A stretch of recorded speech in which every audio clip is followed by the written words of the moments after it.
Assalamualaikum. Bu, ada paket bu. Pak, bu, permisi. Ini ada paket pak. Ucapku pada salah satu rumah yang alamat dan nama pemilik rumahnya tertera di paket yang kupegang. Karena tak ada jawaban, ku coba hubungi nomor telepon penerima paket tersebut. Namun sayang, nomor HP-nya pun tak bisa dihubungi. Nama pemesan paket itu adalah Rodiah Nurlaila Sari. Entah apa isi dalam paket itu, karena tak ada item yang tertera dalam bungkus paketan itu. Namun jika dipegang, nampaknya sejenis sarung atau baju perempuan. Hari ini sudah 2 kali aku mendatangi rumah itu. Namun tetap saja tak ada orang di rumah tersebut. Sebelum pergi, sekali lagi ku coba mengetuk pintu rumah itu. Bu, ada paket bu. Ku panggil dengan suara yang lebih kencang.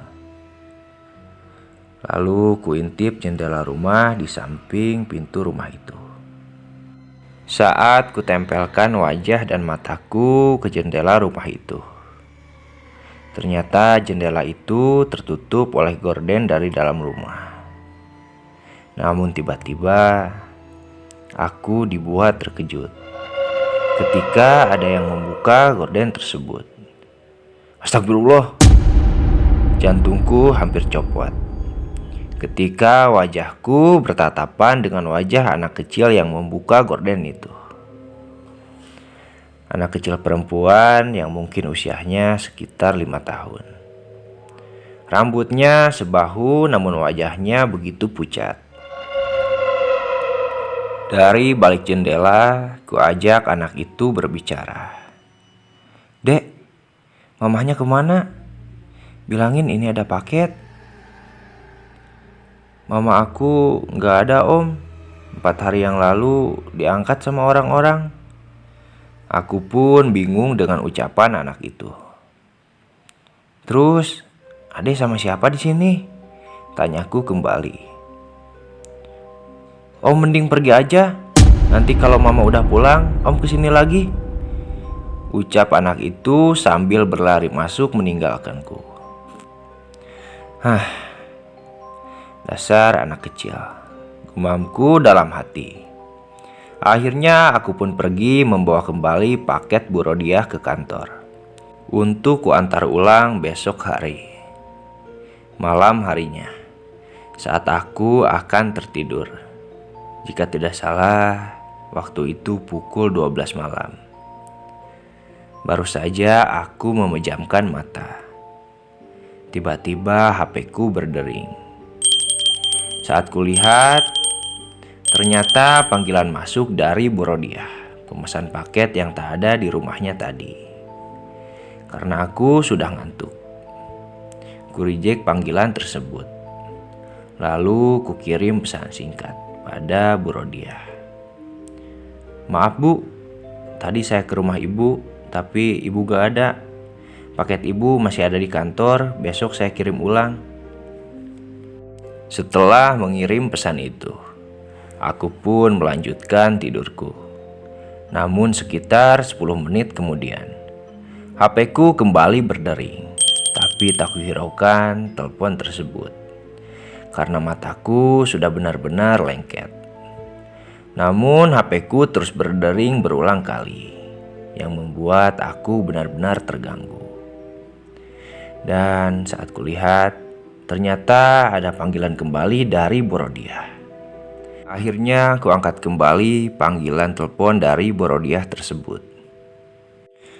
Halo, maaf bu, ini di luar jam kerja dan saya lagi istirahat, jadi tolong hubungi saya besok pagi aja ya. Ucapku dengan suara yang lemas.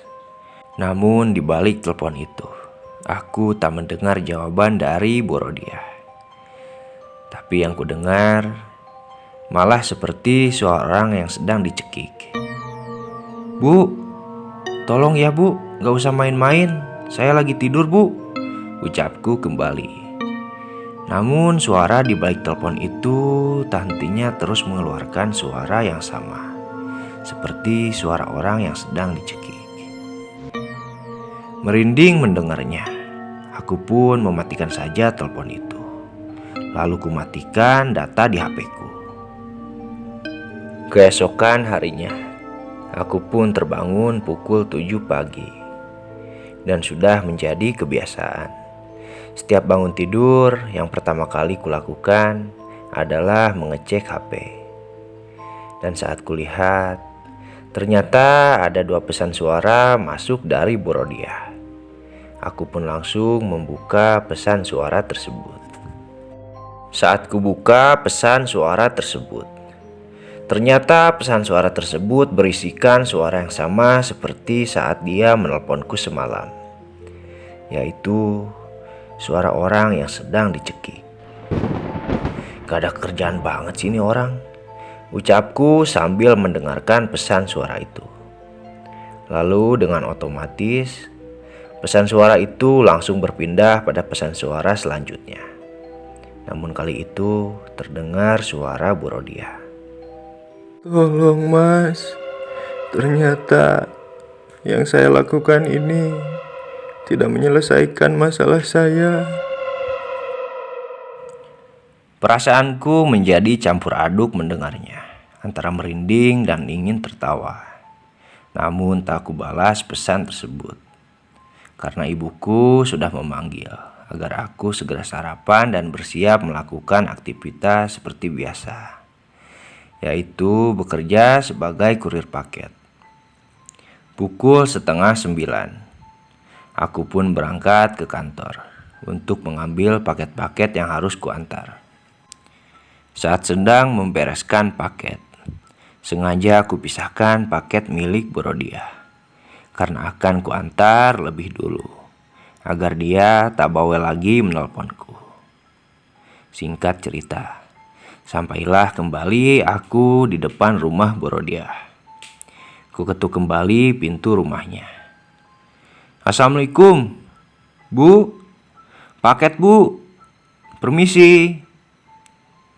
Berulang kali ku ketuk pintu rumahnya, namun masih saja tak ada jawaban. Dan sialnya lagi, nomor kontaknya malah tidak aktif kembali. Karena kesal, ku ketuk lagi pintu rumahnya dengan sedikit kencang. Namun akibat ketukanku itu, pintu rumah Bu Rodia malah terbuka, yang ternyata tidak dikunci. Lalu kubuka sedikit lagi pintu rumahnya, dan kulongokkan kepalaku ke dalam rumah itu. Namun alangkah mualnya aku ketika mencium bau busuk dari dalam rumah Bu Rodia. Kutarik kembali kepalaku dari dalam rumah itu, dan beberapa kali kubuang ludah karena mual dengan aroma bau busuk yang baru saja aku cium. Dan saat berbalik kembali ke arah pintu rumah Bu Rodia, aku malah dibuat terkejut. Ketika di celah pintu yang terbuka sedikit itu, ada anak kecil kemarin sedang mengintipku dengan tatapan yang tajam. Ya Allah dek, bikin om kaget aja, ucapku pada anak itu. Om yang kemarin kan? Om mau nganter paket ya, paket pesanan ibu, tanya anak itu. Iya dek, ibunya mana? Sini om paketnya. Ibu udah nunggu dari kemarin, soalnya mau dipakai, ucap anak itu kembali. Oh, ibu emang nitipin uang COD-nya ke kamu, tanyaku pada anak berwajah pucat itu. Tapi anak itu malah menggelengkan kepalanya. Aduh dek, ini paketnya harus dibayar dulu.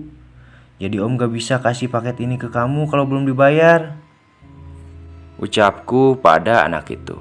Dan anak itu pun menjawab, tapi om, ibu perlu banget paket itu, soalnya mau aku pakai sama ibu. Iya, tapi gimana dek, kan harus dibayar dulu. Mending panggil dulu ibunya. Saat aku berkata seperti itu, anak kecil itu malah berteriak marah kepadaku. Udah aku bilang, ibunya gak ada," ucapnya sambil membanting pintu rumahnya. Aku pun heran dengan tingkah laku anak itu, yang membuatku benar-benar terkejut.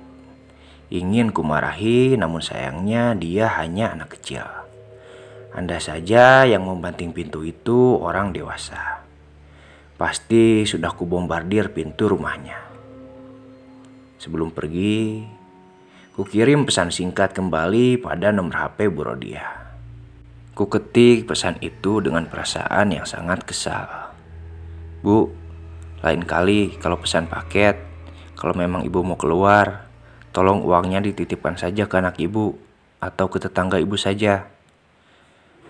Dan aku pun memundurkan motor untuk pergi dari halaman rumah itu. Namun saat aku sedang memundurkan motor, kulihat anak pucat itu sedang melotot ke arahku di balik jendela rumahnya.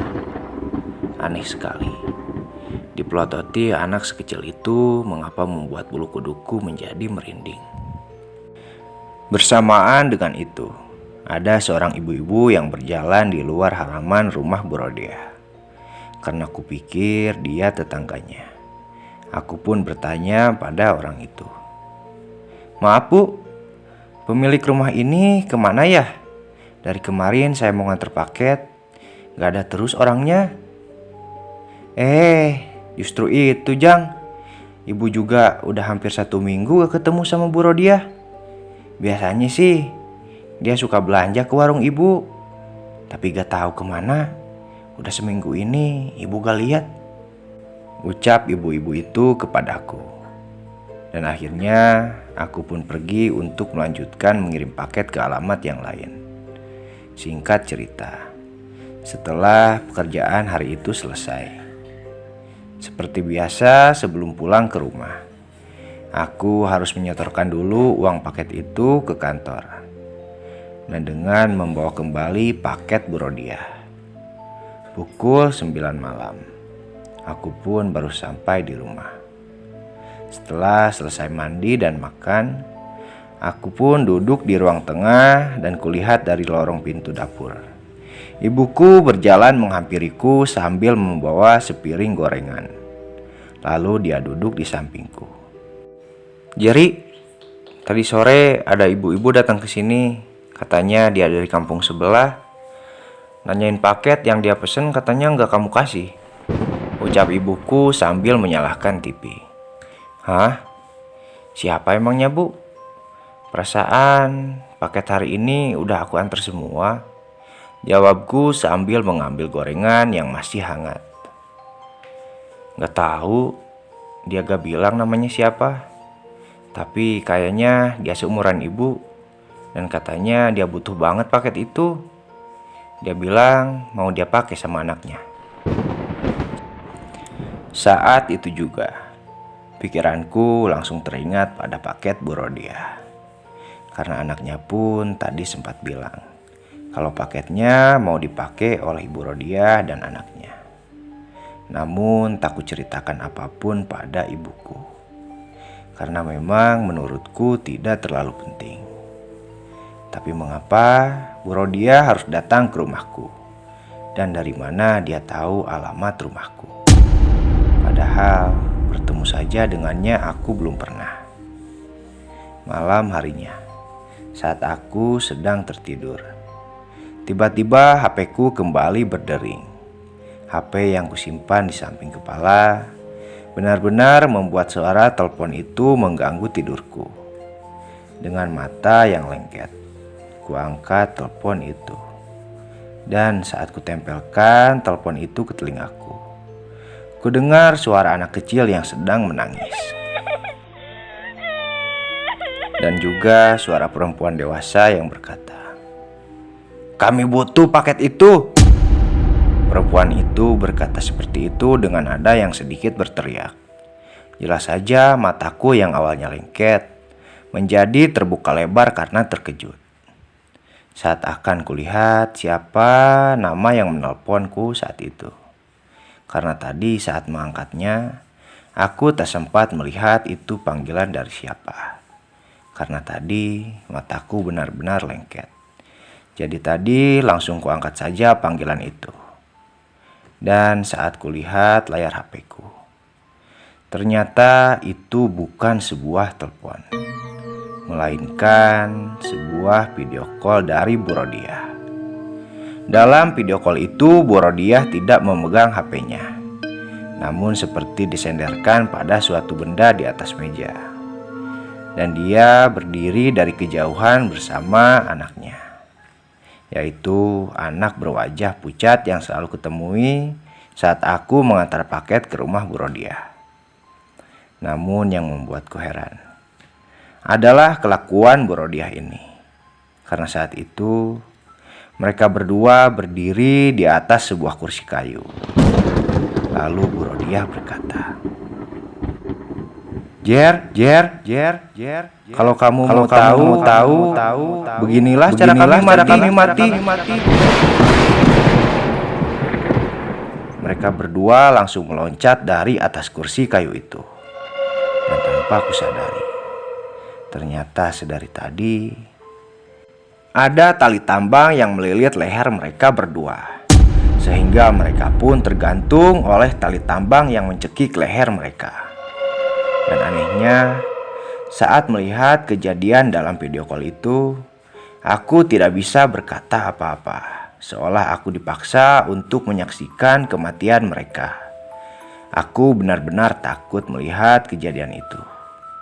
Melihat mereka berdua tersiksa dengan tubuh yang terus kejang-kejang. Namun tiba-tiba saja video call itu terputus, bersamaan dengan lampu di kamarku yang juga ikut mati. Saat itu badanku anehnya tidak bisa bergerak, seperti ada yang menindihku sehingga napasku terasa sesak. Sampai akhirnya lampu pun kembali menyala. Dan betapa terkejutnya diriku saat aku melihat tiba-tiba Bu Rodiah dan anaknya sudah ada di kamarku dengan keadaan tergantung dan begitu tepat di atas kepalaku.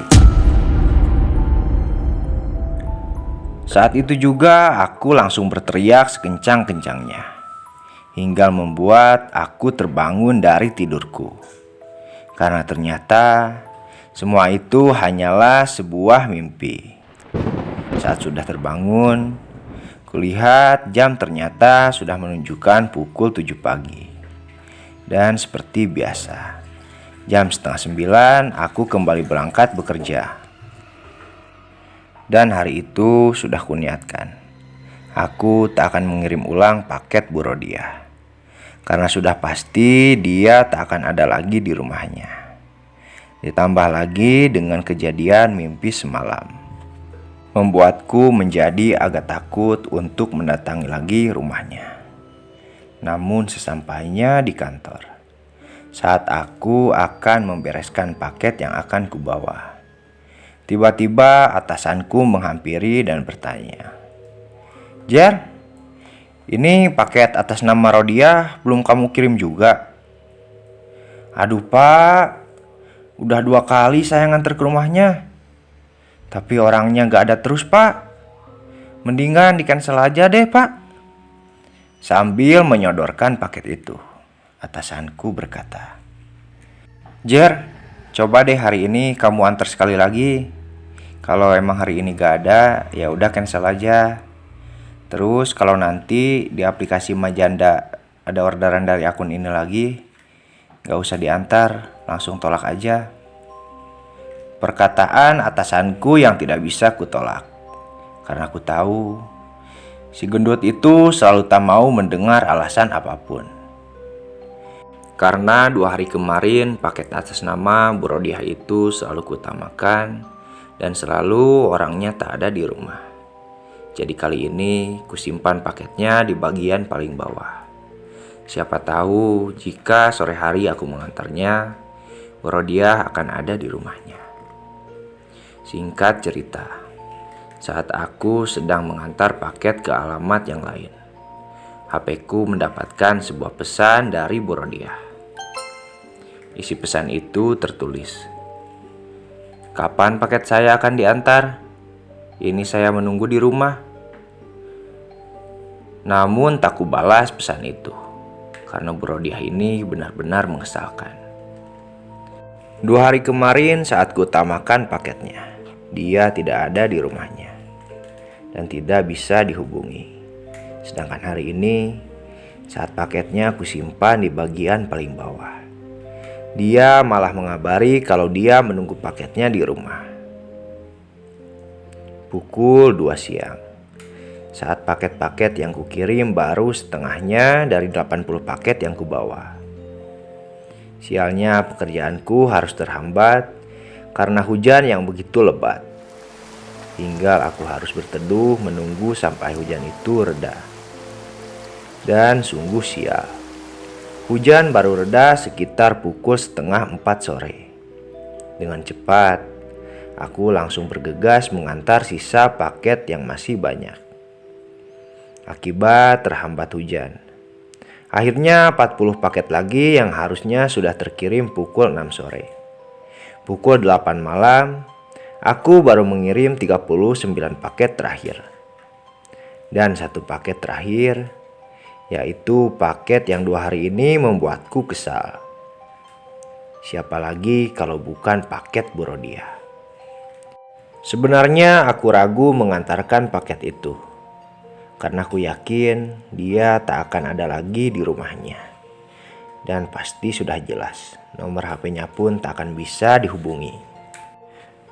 Tapi berhubung rumahnya searah dengan jalanku pulang, jadi tak ada salahnya ku coba ke rumahnya kembali. Saat sampai di depan rumahnya, perkiraanku kali ini ternyata salah, karena kulihat ada seorang wanita seusia ibuku sedang duduk di kursi teras rumahnya. Dan ku yakin itu adalah Bu Rodiah. Aku pun memberhentikan motor tepat di halaman rumahnya.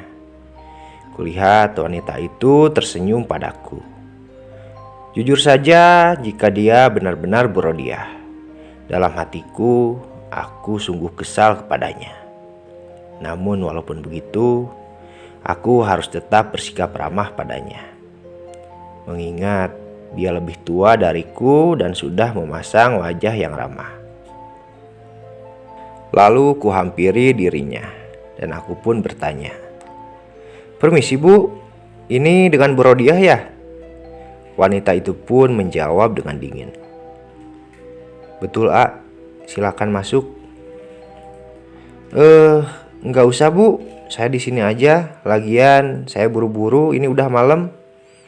Namun wanita itu malah berjalan masuk ke rumahnya sambil berkata, "Masuk dulu A, bawa paketnya. Sekalian saya mau minta tolong." Benar-benar orang yang mengesalkan. Ingin rasanya aku melempar paket pesanan ini ke wajah Bu Rodiah itu. Namun karena tak ingin banyak masalah, kuturuti saja keinginannya. Saat aku baru saja masuk ke dalam rumahnya, lagi-lagi bau busuk yang saat itu kucium dari rumah Bu Rodiah malam itu pun masih saja tercium kembali. Ya ampun, bau busuk apa sih ini? Padahal rumah ini terlihat bersih, tapi kenapa ada bau busuk seperti ini? Gumamku dalam hati. Seperti tahu apa yang kuucapkan dalam hati. Tiba-tiba Bu Rodiah berkata, "Bau ya A? Makanya dari kemarin saya mau cepet-cepet pakai pesanan saya itu, biar gak kecium lagi baunya." Dalam hatiku berkata, jelas-jelas dari kemarin aku ingin mengantarkan paketnya, tapi dia selalu tak ada di rumahnya. Dan apa hubungannya paket ini dengan bau busuk di rumahnya? Karena dari bentuk paket yang kupegang, paket itu seperti sebuah baju, samping atau sejenis kain, bukan berbentuk pengharum ruangan. Maaf Bu, tadi Ibu bilang mau minta tolong. Kalau boleh tahu mau minta tolong apa ya? Soalnya saya harus cepat pulang Bu, ini udah malam. Ucapku karena tak ingin berlama-lama di rumah bau busuk itu. Saya cuma mau minta tolong bukain paket itu A, sama panggilin warga suruh mereka pakein isi paket itu ke saya sama anak saya. Ucapnya yang membuat aku kebingungan. Maksudnya gimana ya Bu? Saya nggak paham. Tanyaku karena aku benar-benar tidak paham dengan maksudnya. Tolong bukain aja paketnya. Ucapnya kembali. Tapi Bu, maaf, ini harus dibayar dulu baru bisa dibuka. Udah peraturan dari kantornya Bu. Iya, nanti saya bayar uangnya ada di dapur. Benar-benar ibu-ibu yang merepotkan. Membuka paket seperti ini saja sampai harus meminta tolong padaku. Ya udah Bu, saya bukain ya ini paketnya. Tapi tolong ya kalau udah dibuka harus dibayar. Soalnya kalau nggak dibayar nanti saya yang kena marah dari kantor. Ucapku seperti itu. Bukan karena apa-apa, tapi karena bukan sekali dua kali. Sekarang ini banyak sekali ibu-ibu yang memesan paket tanpa mengerti SOP yang diterapkan. Mereka selalu ingin melihat isi paketnya dulu untuk memastikan pesanannya sesuai atau tidak sebelum mereka membayarnya. Iya, buka aja ucapnya sambil berlalu pergi meninggalkanku, yang sepertinya dia berjalan ke arah dapur. Aku pun langsung menyobek paket yang dibungkus oleh plastik hitam itu. Saat sudah terbuka, ternyata itu kain putih yang dibungkus lagi oleh plastik transparan. Plastik yang biasa digunakan untuk membungkus baju baru yang biasanya baru dibeli. Namun aku tak tahu kain apa itu. Dan tak kubuka plastik transparannya. Lalu tiba-tiba anak Bu Rodiah, yaitu anak gadis berwajah pucat itu. Dia datang lalu duduk di kursi sebelahku. Lalu anak itu berkata, "Om, kata ibu paketnya tolong dibawa ke dapur ya. Itu ibu udah nunggu di dapur." Aduh, apalagi ini. Mengapa serasa begitu rumit sekali? Baru kali ini aku menemukan orang seribut ini.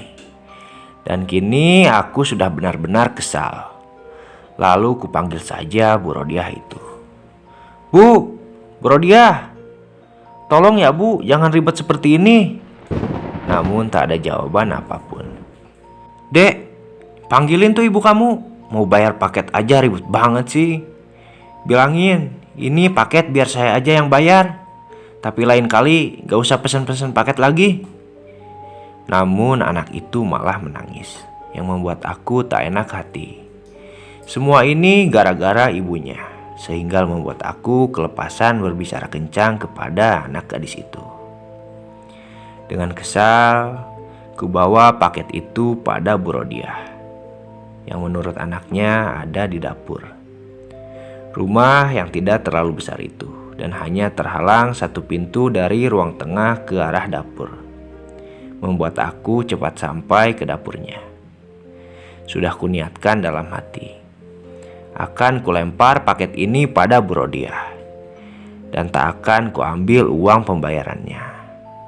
Namun saat sampai di dapur, aku malah langsung terjatuh ke belakang. Badanku langsung bergetar dengan hebat. Keringat panas dingin langsung keluar dari dalam tubuhku. Dan mataku dibuat melotot terperangah menyaksikan Bu Rodiah dan anaknya sudah tergantung dengan tali tambang yang melilit ke leher mereka. Bahkan badan mereka pun sudah dikerumuni oleh lalat.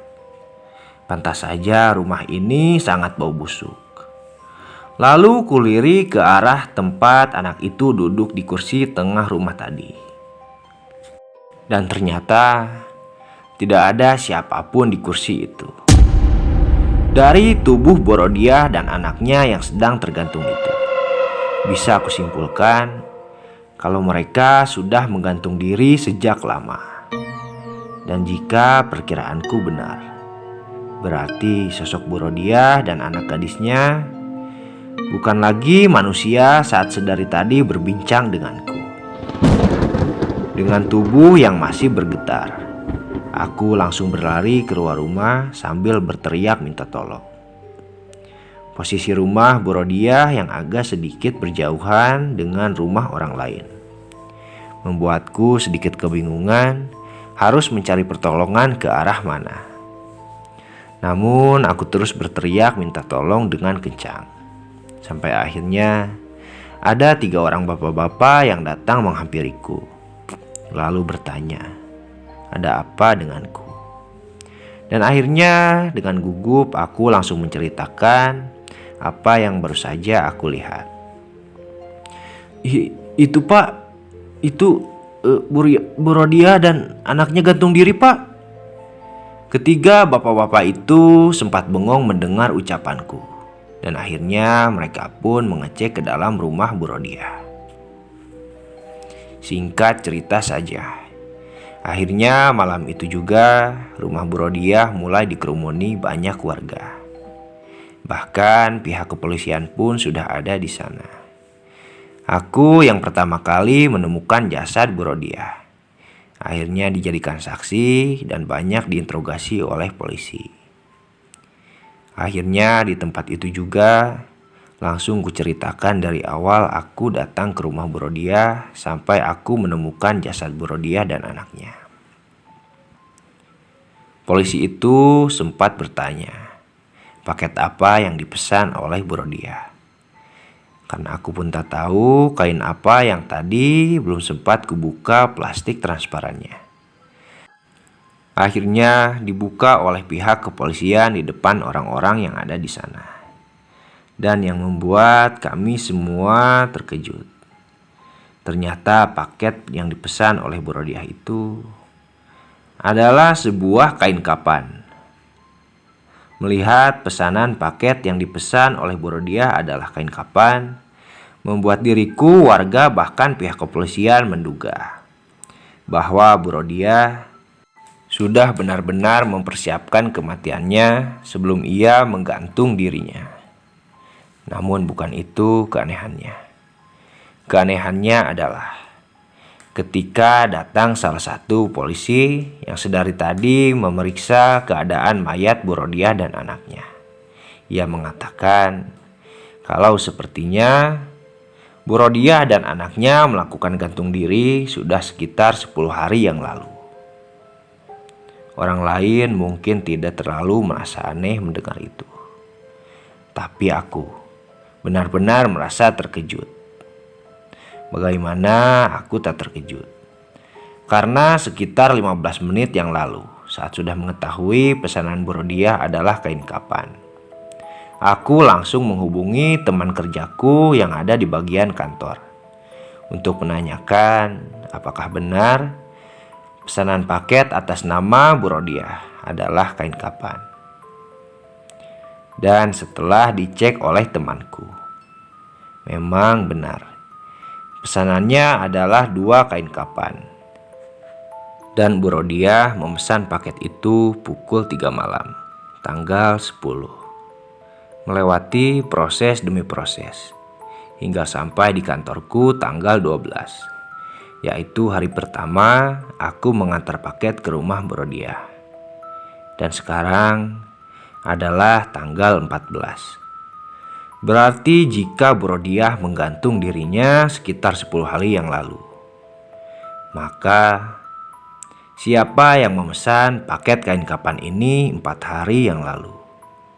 Apakah mungkin hantu zaman sekarang bisa membuka aplikasi Majanda untuk berbelanja online? Singkat cerita, setelah semuanya selesai diurus oleh warga dan pihak kepolisian, lalu jasad Bu Rodiah dan anaknya dibawa ke rumah sakit untuk diotopsi. Aku pun pulang dan sampai ke rumah pukul 11 malam. Karena benar-benar lelah, aku memutuskan untuk rebahan sebentar sebelum membersihkan badan. Namun ternyata aku malah bablas ketiduran.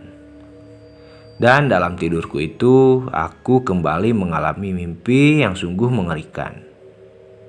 Karena aku bermimpi didatangi oleh sosok pocong Bu Rodiah dan anaknya. Dan di dalam mimpi itu, Bu Rodiah berkata, Kalian yang mendengarkan cerita ini, tolong pesankan saya kapas mayatnya, dan tolong antarkan kuburan saya. Jika tidak, saya akan ada di samping kalian sekarang.